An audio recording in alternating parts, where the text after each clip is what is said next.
எவ்வளவு மோசமாக ஒரு அரசியல் களத்தில் கீழே இறங்கிவிட்டார் ஜெயக்குமார் என்பது வேதனை தெரிகிறது. 1000 பிரச்சனைகள் இருக்கலாம், ஆனால் அடிமையிலேயே கை வைத்து அங்கே அம்மா படத்தையும் வைக்க முடியாது, தலைவர் படத்தையும் வைக்க முடியாது.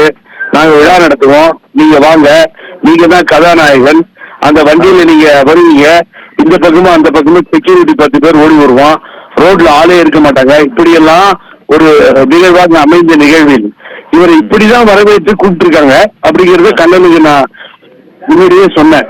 ஆனா இது எப்போ ஜெயக்குமாருக்கு தெரியாதா சார்? சார் அப்படிப்பட்ட விழா தேவையா? கொஞ்சமாவது உடம்புல சூடு சொரண எல்லாம் இருந்ததாலதான், அந்த பற்று இருந்ததாலதான், பாசம் இருந்ததாலதான் அந்த தலைவி தான் நம்மளை வாழ வச்சாங்க. செங்கோட்டையான ஒரு மனிதரை உலகத்திற்கு காண்பித்தவர் அம்மா, நாதி இல்லாத வரை நாடறிய செய்தவர் அம்மா அப்படின்ற அடிப்படையில தான் அவருடைய கருத்து, திரு செங்கோட்டையன் அண்ணன் கருத்து அமைந்திருக்கு. ஆனா இதுக்கு போய் ஜெயக்குமார் சப்பக்கெட்டு கட்டினா, இவரை எம்எல்ஏ பண்ணி அமைச்சரா பண்ணி இவர் மகனை எம்பியா பண்ணி எவ்வளவு பண்ண தாயினுடைய படத்தையே இவருடைய தலைமை படத்தையே நீங்க வைக்க முடியாதுன்னு சொல்லி சொல்றதும் எவ்வளவு வேதனையா இருக்கு சார். அதுல கண்ணன் நீங்க கவனிக்க வேண்டிய விஷயம் என்னன்னு கேட்டீங்கன்னா, 3,72,00,000 ரூபாய் ஒதுக்கப்பட்டது சார் 2011.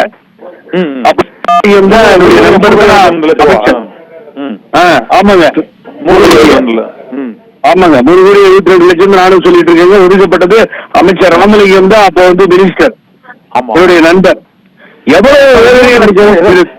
இன்னொரு பாத்தீங்களா, கோகுல மனக்குறையை பொதுச் செயலாளர் தெரிவிக்கலாம், அவங்க அதிருப்தியில இருக்காங்கன்னு அப்புறம் ஒத்துக்கிட்டாங்க.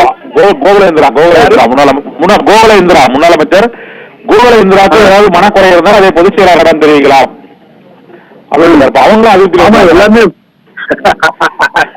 அதாவது ஏகப்பட்ட அதிருப்தி நிலவுகிறது. இதை நான் சத்தியம் டிவில 2 நாளைக்கு முன்னாடியே பதிவு பண்ணேன். என்கிட்ட 3 பேர் பேசினாங்க.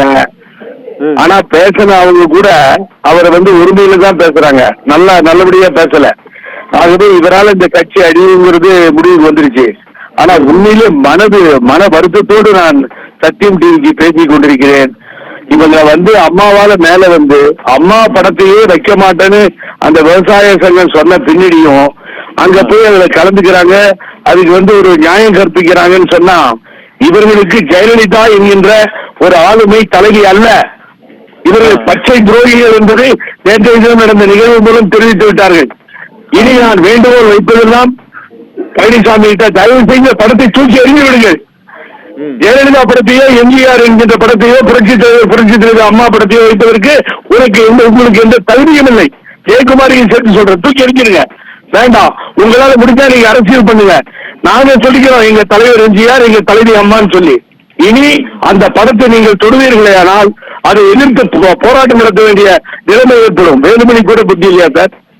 இவ்வளவு அன்பு நண்பர், இவ்வளவு நல்ல மனிதர், கோவையிலிருந்து வந்தவர், கட்சிக்காக உழைத்தவர், அது அம்மா படையில உட்காரலாமா? அடிக்கல் நாட்டியவர் அம்மா, படத்தை ஒதுக்கியவர் அம்மா, அதை செய்ய சொன்னவர் அம்மா.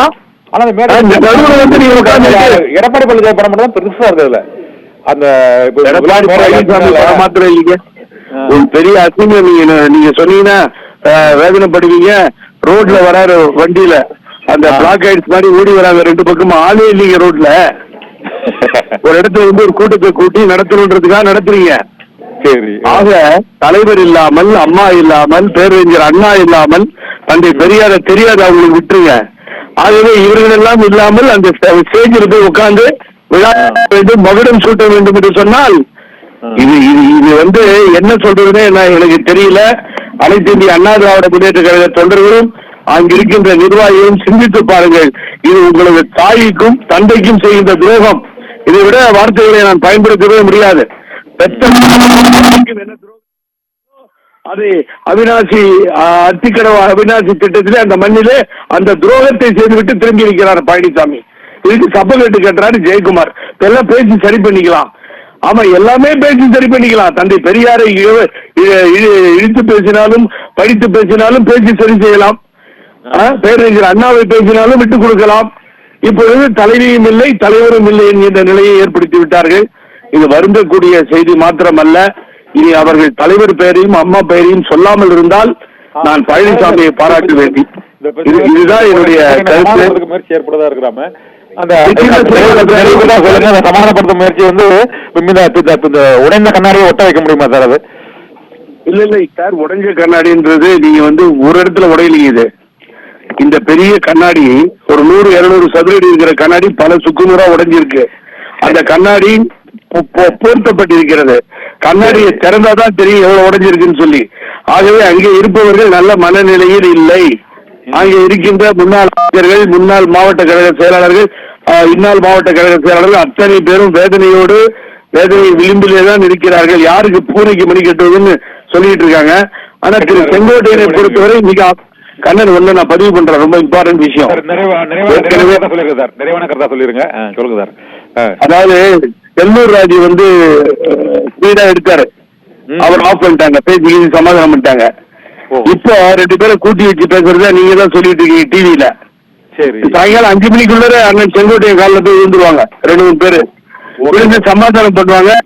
அவர்கிட்ட ஒரு இலகன மனசு, சிரிச்சுக்கிட்டு போவார்.